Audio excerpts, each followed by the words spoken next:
हमारे आपके पुस्तकों के साथ का सिलसिला लगातार जारी है। पूरे वर्ष भर 2025 में हमने किताबों की बातें की। इसी जगह पर आपने हमारे कार्यक्रम को सराहा भी, और जैसा कि हर वर्ष होता है, इस वर्ष भी साहित्य तक बुक कैफे की टॉप 10 पुस्तकों की श्रृंखला के साथ आपके सामने उपस्थित हो रहा है। कल से इस श्रृंखला की शुरुआत हुई थी, आज दूसरा दिन है और आज वर्ष 2025 में सिनेमा के क्षेत्र पर, सिनेमा पर आधारित, सिनेमा की शख्सियतों से जुड़ी जो पुस्तकें आई, उनमें किन पुस्तकों ने टॉप 10 में स्थान बनाया, मैं उनकी जानकारी दूंगा। यह श्रृंखला 31 दिसंबर तक जारी रहेगी, जिसमें विविध विधाओं की पुस्तकों में टॉप 10 की सूची को आप जान सकेंगे। मैं यह स्पष्ट कर दूं कि यह किसी भी रूप से हमारी ओर से श्रेणीगत या क्रमवार रैंकिंग की सूची नहीं है, बल्कि सभी 10 पुस्तकों को साहित्य तक पढ़ने योग्य समान रूप से बेहतरीन मानता है। तो मैं जयप्रकाश पांडे साहित्य तक के बुक कैफे के टॉप 10 पुस्तकों की सूची के साथ आपके सामने उपस्थित हूं, और आज मैं जिन पुस्तकों की बात करूंगा वो सिनेमा पर आधारित पुस्तकें हैं। पहली पुस्तक जिसने साहित्य तक बुक कैफे टॉप 10 में जगह बनाई है सिनेमा के क्षेत्र में, उसका नाम है उम्मीदों के गीतकार शैलेंद्र। यूनुस खान इसके रचनाकार हैं। किसी की मुस्कुराहटों पे हो निसार, किसी का दर्द मिल सके तो ले उधार, किसी के वास्ते हो तेरे दिल में प्यार, जीना इसी का नाम है। माना अपनी जेब से फकीर हैं, फिर भी यारों दिल के हम अमीर हैं। मिटे जो प्यार के लिए वो जिंदगी, जले बहार के लिए वो जिंदगी, किसी को हो न हो हमें है एतबार, जीना इसी का नाम है। बताने की जरूरत नहीं कि इस गीत के रचनाकार शैलेंद्र। सिनेमा में रचे बसे जिंदगी के गानों को जिस तरह से शैलेंद्र ने अपनी लेखनी से जीवंत किया, उसका उदाहरण कहीं और अन्यत्र नहीं मिलता। यूनुस खान इस पुस्तक में न केवल शैलेंद्र के जीवन, उनके गीतों और उन गीतों के लेखन के पीछे छिपी भावनाओं को उजागर करते हैं, बल्कि फिल्मों की संरचना, फिल्मों में इन गीतों को किस तरह से लिखा गया, सिनेमा की दुनिया में रचनात्मकता की क्या भूमिका थी और गीतों की निगाह से फिल्मों को क्या महत्व मिला, इनके बारे में बताते हैं। शैलेंद्र को गीत विधा का मास्टर बताते हुए यूनुस दावा करते हैं कि वे अपने समय के समाज को जमीन पर उतर कर देखने समझने वाले ऐसे गीतकार थे, जिन्होंने अपने छोटे से फिल्मी दुनिया के जीवन में भारतीय जनगण को वह कुछ दिया जो सदियों तक उसके दुख और दर्द के साथ रहने वाला था। शैलेंद्र के गीतों, उनकी पंक्तियों को मुहावरे की तरह से हमारी जिंदगी में इस्तेमाल किया जाता है। लेकिन ये गीत कैसे बने थे, वजूद में कैसे आए थे, उनके गायक कौन थे, उनका संगीतकार कौन था, किन कलाकारों पर उसे फिल्माया गया था और उन्हें तय करने की प्रक्रिया क्या थी, पर्दे पर जब उतारा गया तो उन गानों ने कौन सी धमक छोड़ी और उसके पीछे की क्या कहानियां थी, उस दौर के सिनेमा का माहौल क्या था, यह किताब एक दोस्त की तरह आपको इन सब के बारे में बताती है। इस पुस्तक के प्रकाशक हैं राजकमल प्रकाशन। लेखक यूनुस खान और राजकमल प्रकाशक को साहित्य तक बुक कैफे टॉप 10 की सिनेमा सूची में आने के लिए बहुत बहुत बधाई और शुभकामनाएं। इस श्रृंखला की अगली पुस्तक है जिंदगी का सफर, जावेद अख्तर। नसरीन मुन्नी कबीर की यह किताब है। जीना मुश्किल है कि आसान, जरा देख तो लो, लोग लगते हैं परेशान, जरा देख तो लो। ये नया शहर तो है खूब बसाया तुमने, ये नया शहर तो खूब बसाया तुमने, क्यों पुराना हुआ वीरान, जरा देख तो लो।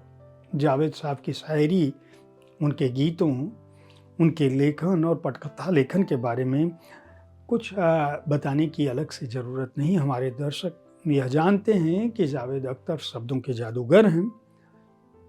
मुन्नी नसरीन कबीर ने अख्तर साहब से लंबे अरसे तक बातचीत की और उस बातचीत के आधार पर इस पुस्तक को लिखा।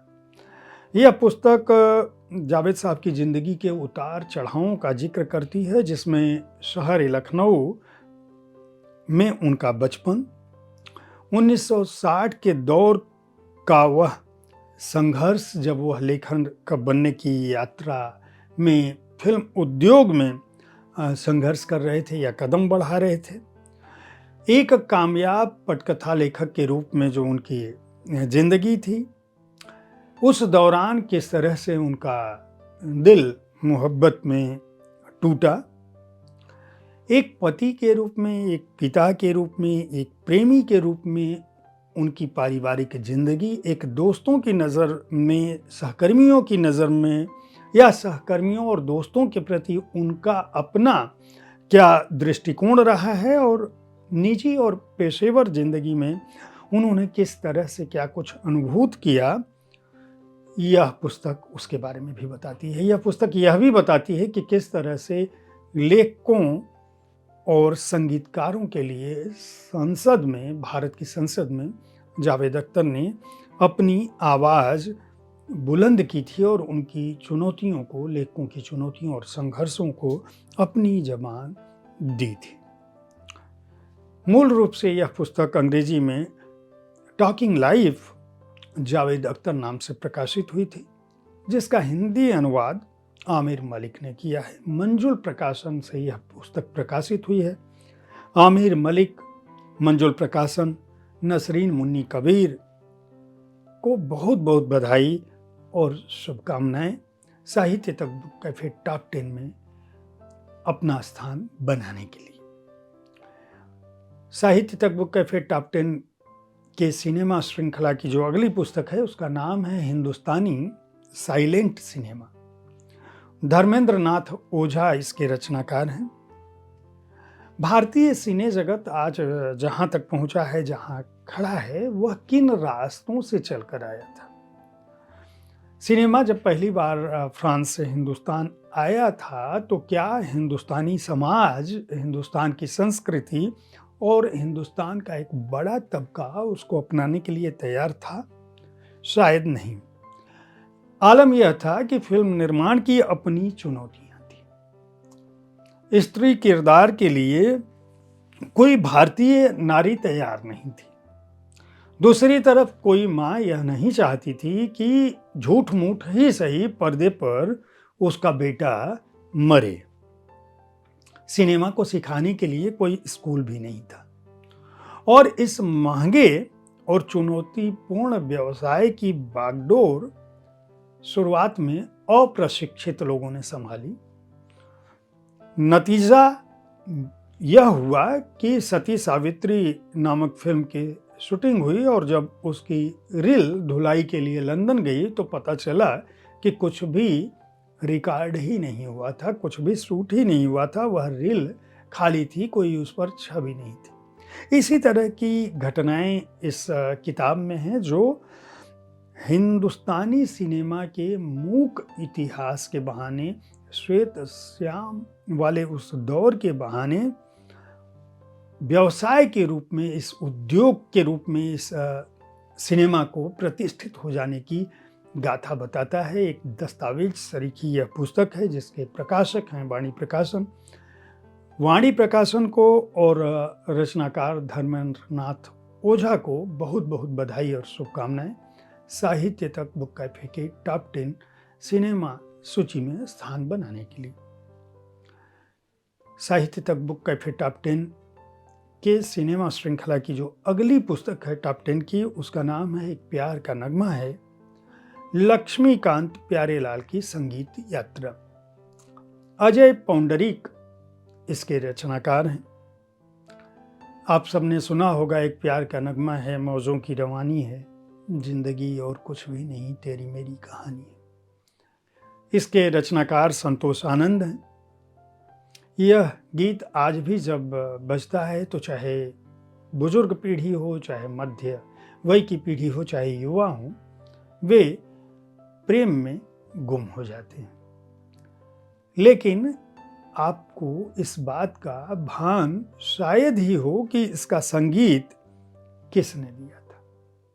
लक्ष्मीकांत प्यारेलाल की इस जोड़ी ने 1955 में अपने संगीत सफ़र की शुरुआत एक ऐसे युवा के रूप में की जो मैंडोलिन और वायलिन बजाते हुए बड़े नामचीन संगीतकारों के साथ ऊंचे स्टूल पर बैठते थे। इन बालकों में बेजोड़ प्रतिभा थी और उन्होंने अपनी अथक मेहनत से देश के अग्रणी संगीतकारों के रूप में अपनी जगह बना ली। उनको जो पहली फिल्म मिली उसमें लता मंगेशकर, मोहम्मद रफ़ी और मुकेश जैसे दिग्गज गायकों का साथ मिला। इस जोड़ी को उनका आशीष भी मिला। एक के बाद एक इन्होंने हिट फिल्में दी और लोकप्रियता का ऐसा कीर्तिमान स्थापित किया जो यह बताती है कि क्वांटिटी में क्वालिटी बनाए रखना भी एक चुनौती नहीं बल्कि एक सहज यात्रा है, बशर्ते आपके मन में समर्पण हो। इस पुस्तक को ब्लू रोज 1 प्रकाशन ने प्रकाशित किया है। रचनाकार अजय पौंडरीक और ब्लू रोज 1 प्रकाशन को बहुत बहुत बधाई और शुभकामनाएं। साहित्य तक बुक कैफे के टॉप 10 की सिनेमा श्रृंखला की जो अगली पुस्तक है उसका नाम है समीर, लफ्जों के साथ एक सफरनामा। डेरेक बोस इसके रचनाकार हैं। मोरा पिया मुझसे बोलत नहीं, द्वार जिया के खोलत नहीं, मोरा पिया मुझसे बोलत नहीं। दर्पण देखूं, रूप निहारूं और 16 श्रृंगार करूं, फिर नजरिया बैठा बैरी, कैसे अखियाँ चार करूं। कोई जतन अब काम न आवे, उसे कछु सोहत नहीं, मोरा पिया मुझसे बोलत नहीं।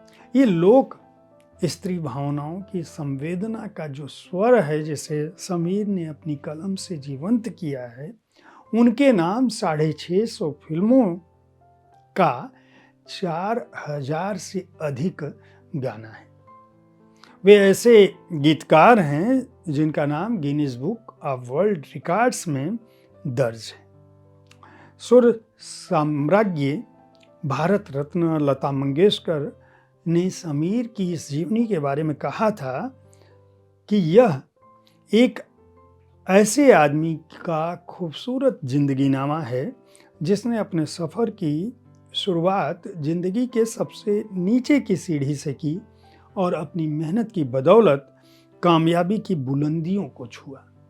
यह एक मुकम्मल जिंदगी का सच्चा गीत है। इसी तरह से पद्म विभूषण से सम्मानित और दादा साहेब फाल्के सम्मान से सम्मानित गायिका आशा भोसले कहती हैं कि मैंने समीर के लिखे अनेक गीतों को अपनी आवाज़ दी है और इस नतीजे पर पहुंची हूं कि वे अपने पिता मशहूर गीतकार स्वर्गीय अनजान के गीतों की विरासत के सबसे योग्य उत्तराधिकारी हैं।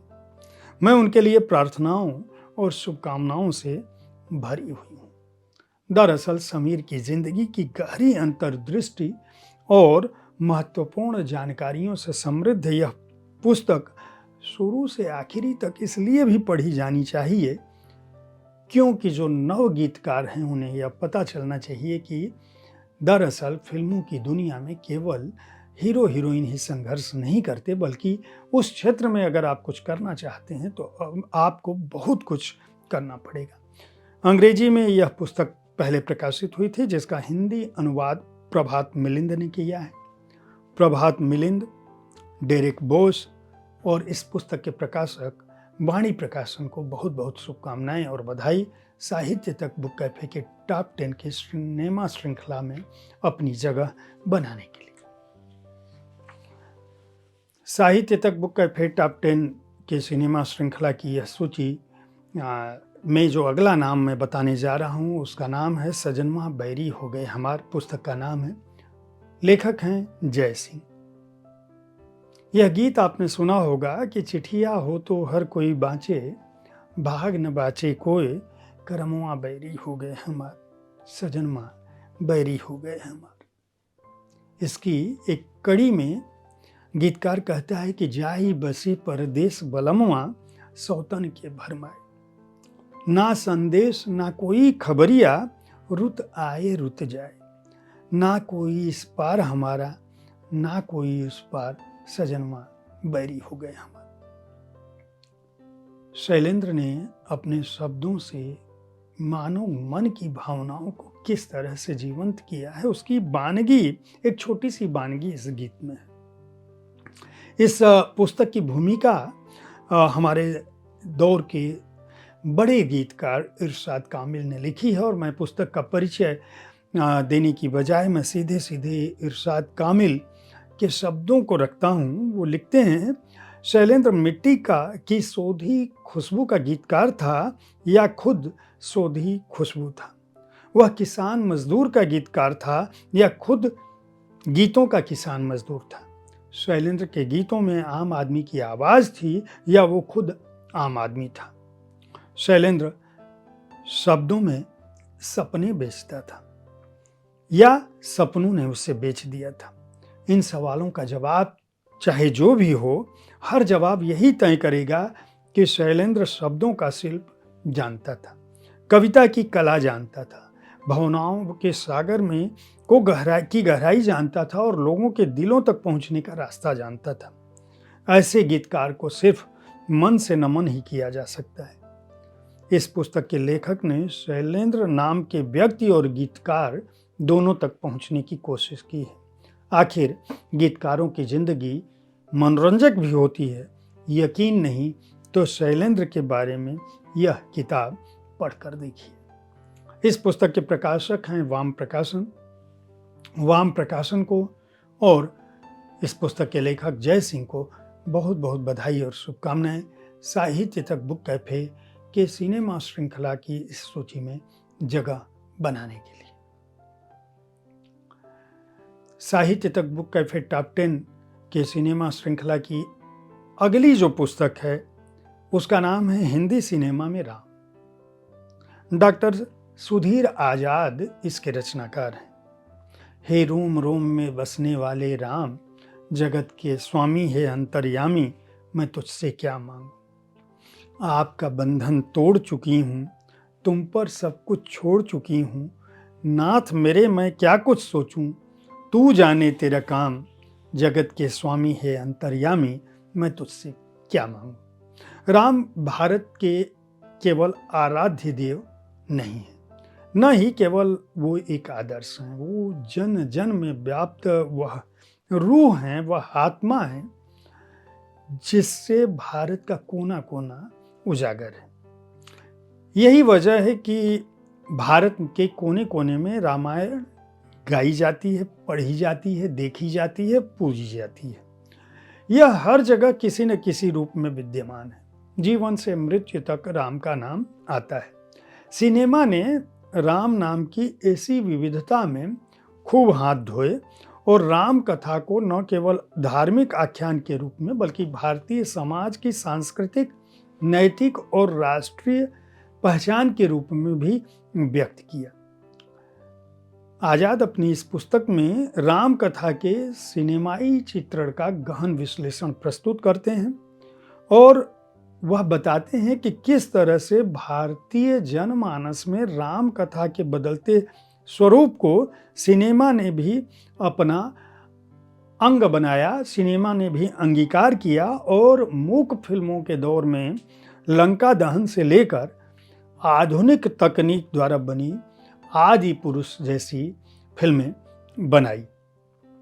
यह पुस्तक आज के वैश्वीकरण के दौर में भारतीय सिनेमा में राम कथा पर आधारित फिल्मों की वह जानकारी देती है जिससे न केवल हमारी सांस्कृतिक धरोहर संरक्षित होती है बल्कि राष्ट्रीय चेतना को भी बल मिलता है।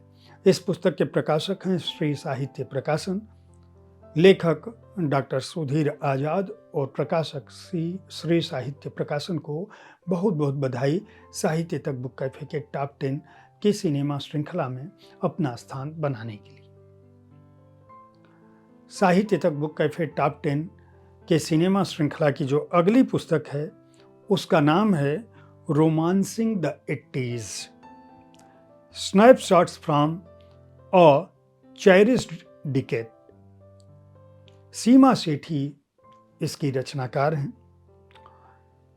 1980 के दशक को याद करने बैठें तो अधिकतर लोगों के दिमाग में जो पहला चित्र आता है वह रामानंद सागर कृत रामायण का होता है। लेकिन जो लोग इस दशक में बड़े हुए उनको यह पता है कि दरअसल 80 का दशक बहुत मज़ेदार था। उस समय टेलीफोन बदल रहा था, पेजर और दूसरे मोबाइल जैसी चीज़ें आने वाली थी। Cinema television black and white से रंगीन हो रहा था। भारत का सांस्कृतिक परिदृश्य बदल रहा था। फैशन की दुनिया अलग ढंग से आगे बढ़ रही थी। लड़कियों में भी बेल बॉटम पहनने की प्रवृत्ति और बॉबकट होने की प्रवृत्ति बढ़ रही थी। साथ ही साथ भारत ने एशियाई खेलों की मेज़बानी की थी, विश्व कप क्रिकेट में जीत हासिल की थी। कुछ दुर्भाग्यपूर्ण घटनाएं भी हुई थी जिसमें इंदिरा गांधी की हत्या थी। बाबरी मस्जिद और राम जन्मभूमि से जुड़े और मंडल कमीशन से जुड़े आंदोलन ने भी इसी दशक में सामूहिक चेतना को बढ़ावा दिया था। लेखिका चित्रों के माध्यम से, पोस्टर के माध्यम से, फोटो के माध्यम से और उनके कैप्शन के माध्यम से 80 के दशक के उन पहलुओं की पड़ताल करती हैं जो उस दशक के साथ साथ हमारे युग का एक महत्वपूर्ण हिस्सा है, अमिट हिस्सा है और जिन्होंने हमारे वर्तमान भारत को बनाया। यह कॉफ़ी टेबल बुक है, अपने आप में अनोखे ढंग की चित्रकारी के साथ भरी है, जहाँ जिंदगियां भी श्वेत श्याम से अचानक रंगीन होने लगती हैं। इस पुस्तक के प्रकाशक हैं ओम बुक्स इंटरनेशनल, प्रकाशक ओम बुक्स और लेखिका सीमा सेठी को बहुत बहुत बधाई और शुभकामनाएं बुक कैफे के सिनेमा श्रृंखला के टॉप 10 की सूची में जगह बनाने के लिए। साहित्य तक बुक कैफे टॉप 10 के सिनेमा श्रृंखला की जो अगली पुस्तक है उसका नाम है अमानत, एक स्मृति कोश। हमारे समय के महत्वपूर्ण हीरो, निर्देशक, रंगकर्मी अमोल पालेकर की यह रोमांचक जीवन गाथा है। वे अमोल पालेकर जो स्टार होने के बावजूद आम लोगों के जीवन में बहुविध ढंग से प्रवेश करते हैं। जाने माने रंगकर्मी, अभिनेता, कलाकार, निर्देशक अमोल पालेकर खुद को संयोग से अभिनेता बताते हैं, पसंद से निर्देशक कहते हैं और स्वभाव से अपने को चित्रकार कहते हैं। इस संस्मरण में वे भारतीय रंगमंच, अभिनय, निर्देशन, निर्माण, हिंदी, मराठी और बंगाली सिनेमा में जो उनका अभिनय करियर है, फिल्मों के निर्देशक के रूप में जो उनका काम है, उन सबको याद किया है। साथ ही साथ उन स्मृतियों में उन महान लोगों को भी याद किया है जिन्होंने भारत की कला जगत को अपने होने से समृद्ध किया। यह पुस्तक मराठी में एवज एक स्मृतिबंध, अंग्रेजी में व्यू फाइंडर अ मेमोयर नाम से प्रकाशित हुई है और अमोल पालेकर इस पुस्तक में पर्दे पर आम आदमी के प्रतिनिधि के रूप में जो व्यापक सराहना मिली है उसके कारकों तक पहुंचते हैं। 70 के दशक के शुरुआत से लेकर वर्तमान तक आते हैं। भारत की राजनीति, भारत का सिनेमा, भारतीय सिनेमा से जुड़े हुए अभिनय, रंगमंच से जुड़ा हुआ अभिनय किस तरह से परिवर्तित हुआ, किस तरह से विकसित हुआ, टेलीविज़न ने इस दौर में किस तरह से छलांग लगाई, यह भी इस पुस्तक में दर्ज है। इस पुस्तक को, हिंदी पुस्तक को वेस्टलैंड बुक्स ने प्रकाशित किया है। रचनाकार अमोल पालेकर और उनकी इस कृति के प्रकाशकों को बहुत बहुत बधाई और शुभकामनाएं। और साहित्य तक बुक कैफे टॉप 10 के सिनेमा श्रृंखला की जो आज की कड़ी की आखिरी पुस्तक है, उसका नाम है शैलेंद्र हर जोर जुल्म के टक्कर में। जाहिद खान इसके रचनाकार हैं।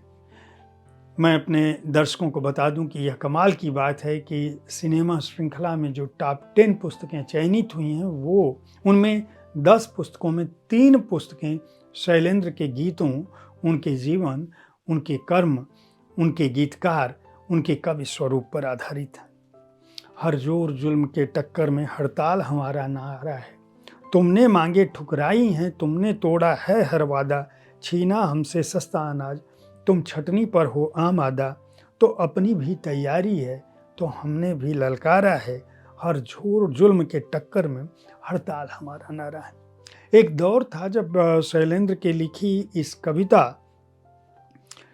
को मजदूरों और किसानों ने अपने अधिकार के सामूहिक गान के रूप में अपना लिया था।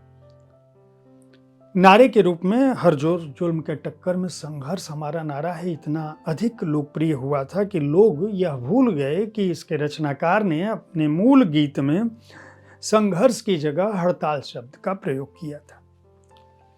लेकिन इश्क हो या इनकलाब, इंसानियत हो या जज्बात, शैलेंद्र ने अपनी कलम से मनुष्य के जीवन को जिस तरह से उजागर किया, जिस तरह से रचा, उनके बारे में उनके समकालीन रचनाकार क्या कुछ सोचते थे, क्या कुछ कहते थे, किस तरह से उन्होंने अपने गीतकार स्वरूप को बरकरार रखते हुए भी एक प्रतिबद्ध राजनीतिक कवि के रूप में अपनी स्थिति से कभी समझौता नहीं किया, किस तरह से आम आदमी की ज़बान में उन्होंने प्रेम, प्रकृति और मनुष्यता को जीवंत किया। क्या वजह थी कि उनके शब्दों की ताकत उनकी मृत्यु के अरसे बाद भी भारतीयों के मानस में न केवल सुदृढ़ रूप से जिंदा है, बल्कि उनके लिखे गीत अमरता की उस श्रेणी में जाते हैं जहां हर व्यक्ति उनसे अपने को जुड़ा महसूस करता है। और आज के समय में हर युवा रचनाकार, हर युवा कवि और लेखक, आलोचक मनुष्यता की रक्षा का गीत रचने वाले इस रचनाकार, इस गीतकार को नए सिरे से याद करना चाहता है। इस पुस्तक के प्रकाशक हैं उद्भावना प्रकाशन। जाहिद खान और उद्भावना प्रकाशन को बहुत बहुत बधाई इस पुस्तक के प्रकाशन के लिए। साहित्य तक बुक कैफे टॉप 10 के वर्ष 2025 के सिनेमा सूची में शामिल हर रचनाकार, लेखक, अनुवादक, प्रकाशक को हार्दिक बधाई। साहित्य और पुस्तक संस्कृति के विकास की इस यात्रा में आप सबने, हमारे दर्शकों ने बहुत बड़ा साथ दिया है। मैं उम्मीद करता हूं कि 2026 में हमारा आपका यह साथ बना रहेगा। यह श्रृंखला कल भी जारी रहेगी। साहित्य तक देखते रहें, बुक कैफे देखते रहें, इस कार्यक्रम के बारे में अवगत कराते रहें, पुस्तकें खरीदते रहें, पुस्तक संस्कृति को बढ़ावा देते रहें। बहुत बहुत धन्यवाद।